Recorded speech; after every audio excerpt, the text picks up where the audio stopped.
হাঁটতে হাঁটতে অনেকটা সমুদ্রের ধার দিয়ে চলে এলাম। ওই সিহকের কাজটায় ভীষণ সুন্দর সব মডেল দিয়ে সাজানো আছে। হ্যাঁ, তোমাদের আমি উল্টো দিকেই দেখতে পাচ্ছি সৈকতাবাস। তা তোমাদের এই মডেলগুলো একটু দেখাবার লোভটা সামলাতে পারলাম না, ওই জন্যে দাদাতে আমাদের চলে এলাম। এই মডেলগুলো দেখো, একটা গ্রাম্য একটা ব্যাপার ফিল দেখাচ্ছে, যে এটা একটা গ্রামের একটা পরিবেশ দেখাচ্ছে। সব বাউলরা আর কি গান করছে। হ্যাঁ, এরপরে দেখো, চলো একটু এগোই। দেখো বন্ধুরা, এখানে একটা কন্যাশ্রীর একটা মডেল তৈরি করেছে। এই তিনজন মেয়ে দাঁড়িয়ে আছে, আর এখানে কন্যাশ্রী তোমরা দেখতেই পাচ্ছ, এই পোস্টারে লেখা আছে। হ্যাঁ, এখানে এর হাতে ইতিহাস, এর হাতে ভূগোল, এর হাতে বাংলা। ভারী সুন্দর করেছে না মডেলগুলো, দেখো একদম অরিজিনাল, খুব সুন্দর লাগছে। মানে লোভ সামলাতে পারলাম না তোমাদের সঙ্গে এইগুলো দেখাবার। চলো তারপরে দেখি, ওইখানে দেখো, এইখানে যাই। হ্যাঁ, এইখানে এই যে সহজ পাঠের সব কিছু, তোমরা সবাই, আমরা ছোটোবেলায় এইগুলো পড়েছি। হ্যাঁ, তালবেশ স, পেট কাটা মধ্যে স, দন্তের স, এইগুলো তো সব দিয়ে পড়েছি। বাদল দিনে ঘরে যায় ছাতা কিনে। এটা ওই সবুজ সাথী স্কুল থেকে যে সাইকেল টাইকেল দেয়া হয়, সেই মডেলগুলো করেছে, দেখেছো? সব 9-10-এর স্টুডেন্টদের সব সাইকেল দেয়া হয় না, এইখানে সেইটা করা হয়েছে। হ্যাঁ, এইগুলো সব সি বিচের ওপরে ভারী সুন্দর লাগছে। এইগুলো দেখে এত ভালো লাগলো, ওই জন্য তোমাদের সঙ্গে শেয়ার করে দিলাম। আর দেয়ালে দেয়ালে সব সহজ পাঠের জিনিসগুলো খোদাই করা আছে, আমরা সবাই পড়েছি, এইগুলো আর বলতে হবে না।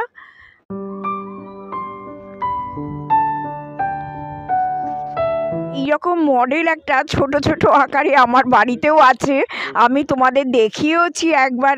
এই মডেল আছে, 3টে প্যাঁচা দিয়েও আছে। এখানে লেখা আছে বুড়া মাত দেখো, বুড়া মাত বলো, আর বুড়া মাত শুনো।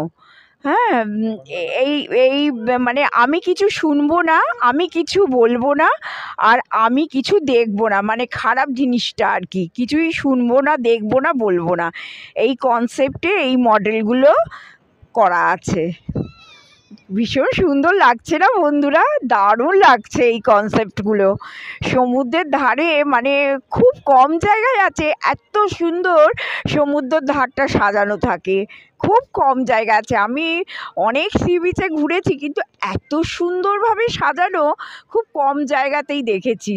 চলো, আবার যদি কিছু চোখে পড়ে নিশ্চয়ই তোমাদের সঙ্গে সেটা শেয়ার করে দিচ্ছি। এই সহজ পাঠের এই জিনিসগুলো না আমার খুব পছন্দ হয়েছে, জানো। আর প্রথম কিন্তু একটা কথা বলি তোমাদের, আমরা কিন্তু হানিমুনে এই দীঘাই করেছিলাম। খুব ছোট বয়স তো, বাড়ি থেকে বেশি দূরে কোথাও যেতে দেয়নি, তাও মানে বিয়ের 6 মাস বাদে হানিমুনে এসেছিলাম। তা এই আর কি, অনেকটা নস্টালজিক লাগছে এই দীঘাটায়, অনেক স্মৃতি জড়িয়ে আছে আর কি। এখন বুড়ো বয়সে ঘুরছি, আর প্রথম বিয়ের পর কিন্তু আমরা দীঘাতেই এসেছিলাম দাদাতে আর আমাতে। হঠাৎ মনে পড়ে গেল বলে তোমাদের সঙ্গে এই কথাটা বললাম। তখন তো এত সাজানো গোছানো ছিল না, খুব একটা গ্রাম্য পরিবেশ ছিল। তা এখন এত সুন্দর সাজানো গোছানো, আমি প্রত্যেককে বলবো বাড়ির খুবই কাছে, তোমরা যদি পারো একবার দীঘায় ঘুরে যেও, খুব ভালো লাগবে। মানে এত ভালো পরিবেশটা হয়েছে। তা এইটা তোমাদের সঙ্গে আমি শেয়ার করলাম, তার কারণ হচ্ছে যে দাদাই আমাকে মনে করিয়ে দিল যে আমাদের মনে আছে টিঙ্কু, যে আমাদের হনিমুন হয়েছিল যে দীঘাতে। আমি হ্যাঁ তাই তো, দীঘাতেই তো আমরা প্রথম এসেছিলাম বিয়ের পর, তোমাদের সঙ্গে সেটা শেয়ার করলাম। চলো, এইখানে প্যাগোডা টাইপের, মানে নেপালে দেখা যায় আর কি, প্যাগোডা টাইপের 3টে জায়গা করেছে, যেখানে মানুষ এসে রেস্ট করছে, বসে আছে, চা কফি খাচ্ছে। আর মানে খুব সুন্দর লাগছে আর কি, দেখো। আর লাইট দিয়ে সাজিয়েছে তো মাথাগুলো, ভীষণই সুন্দর লাগছে। পরপর 3টে আমার চোখের সামনে আসছে, আমি 3টে তোমাদের সঙ্গে শেয়ার করলাম।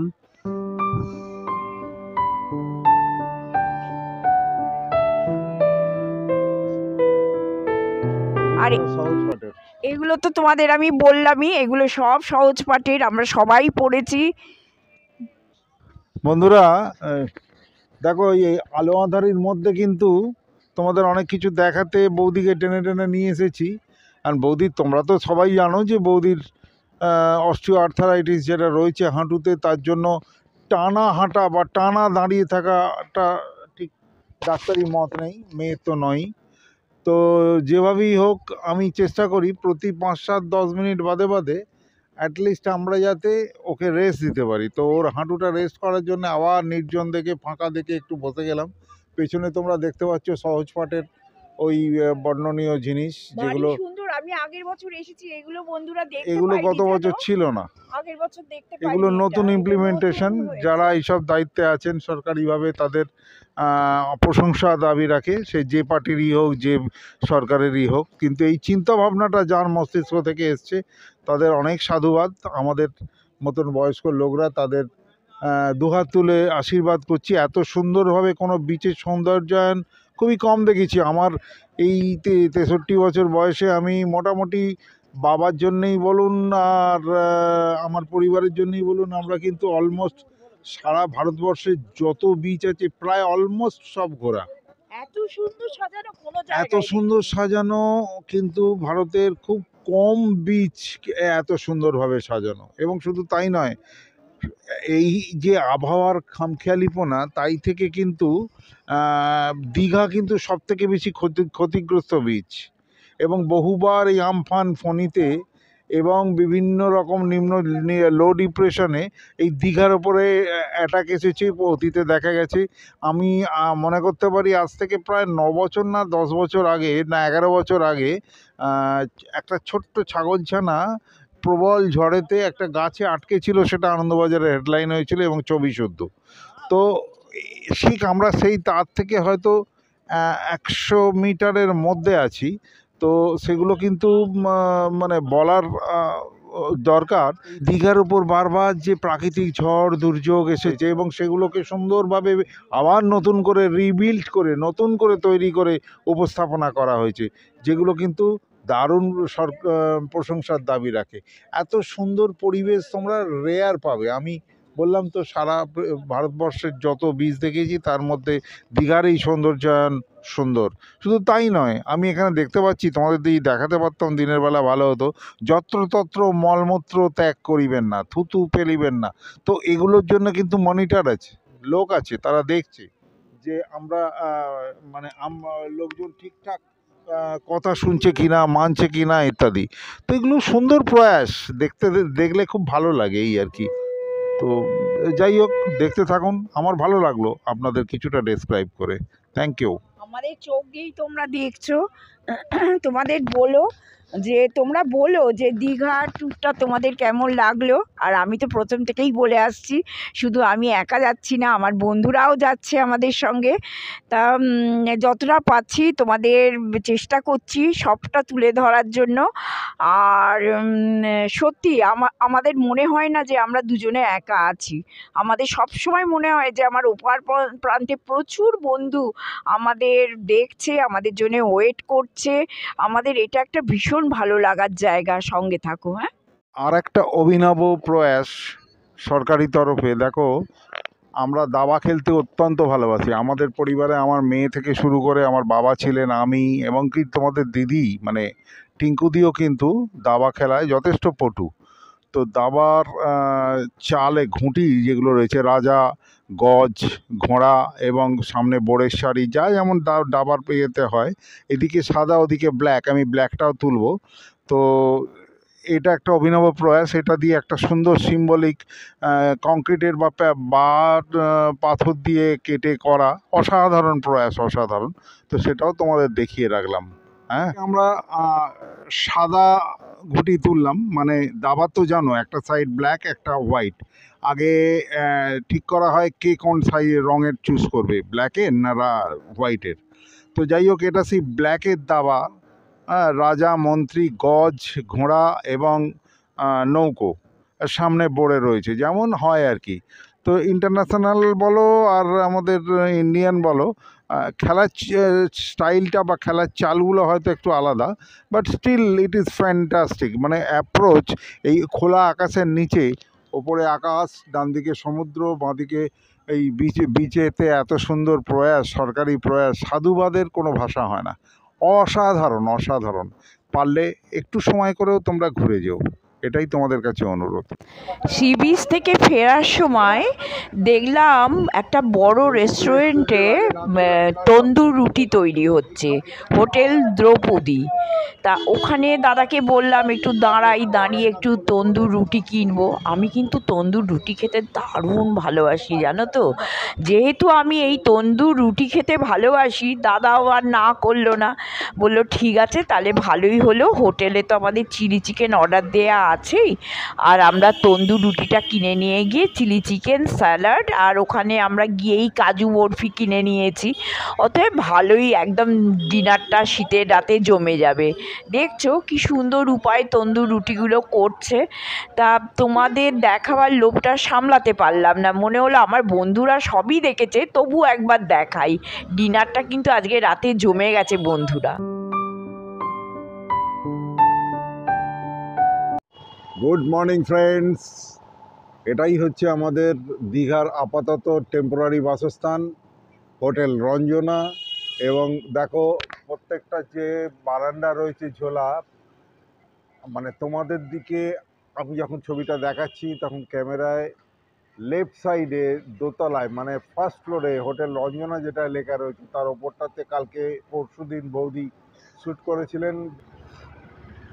এবং যে জানলা খোলা রয়েছে, দরজাটা বন্ধ, লেফট সাইডের ফার্স্ট ফ্লোরে যে ঘরটা সেটাতে আমরা আছি। আমরা এখন একটু ঘুরতে বেরোচ্ছি, সকালবেলা মর্নিং ওয়াকে বেরিয়েছি তো। আর সঙ্গে খেজুর রস, আর সঙ্গে খেজুর রস, কারণ খেজুর রস 7টা বেজে গেলে আর পাওয়া যাবে না, ওই জন্য দৌড়চ্ছি। এটার এই দিকের যে হোটেল বড় করে রঞ্জনা লেখা, এটা হচ্ছে কমন বাউন্ডারি অফ থানা অ্যান্ড রঞ্জনা। এটা বহুদিনের আমাদের বাসস্থান। আমরা দীঘা এলে মোরাললেস খুব বড় হোটেলে কখনো কখনো থাকি, কিন্তু এটাই মেন থাকার জায়গা। অভিনব প্রয়াস, অভিনব চেষ্টা। পাঁঠার মুন্ডু রয়েছে বা ব্যাগের বাইরে, আর ব্যাগের মধ্যে সারা শরীরটা বাইকে। এরম ঘটনা কিন্তু রেয়ার, আর চোখে পড়লো তাই তোমাদের দেখানোর জন্য তুলে রাখলাম। হ্যাঁ, খুব ভালো লাগলো। It's a funny case. বন্ধু, যে খেজুর রসের কথা বৌদি কলকাতা থেকে বারবারই তোমাদের বলেছিল যে দাদা খেজুর রস খেতে চাইছে, এবং দীঘা আসার একটা মূল আকর্ষণ কিন্তু খেজুর রস। ভোর চলে এসেছি, ভোরবেলা চলে এসেছি একদম, জাস্ট আলো ফোটার কিছুক্ষণ বাদে। তো যাই হোক, আমরা খাচ্ছি। This is my glass also, দেখালাম তো। এই খেজুর রসের জন্য আমরা একটা অমোঘ আকর্ষণ। ছোটোবেলায় এইগুলো বাড়িতে টোকা মারতো জানলায় খেজুর রস করে, কাঁধে বাঁক নিয়ে, সেসব দিন চলে গেছে। এখন এরা খেজুর রস না বেচে খেজুর রসের জায়গায় গুড় তৈরি করে।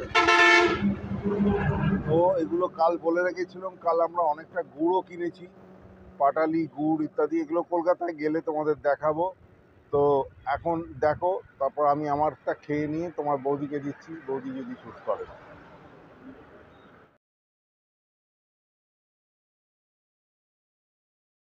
বন্ধুরা, লাইফস্টাইল উইথ টিঙ্কুর তরফ থেকে তোমাদের সবাইকে স্বাগত জানাই। দেখো, দাদা যার টানে দীঘায় আসে, ছোটবেলা থেকে এই খেজুর রস খেতে ভীষণ ভালোবাসে।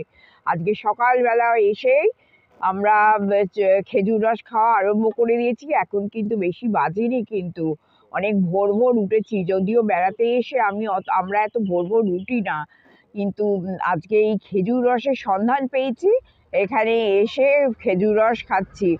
আর কালকে এখান থেকে গুঁড়ো নিয়ে গেছি, দেখি আজকেও যদি একটু নিয়ে যেতে পারি, দাদাকে বলি। হ্যাঁ, সঙ্গে থাকো।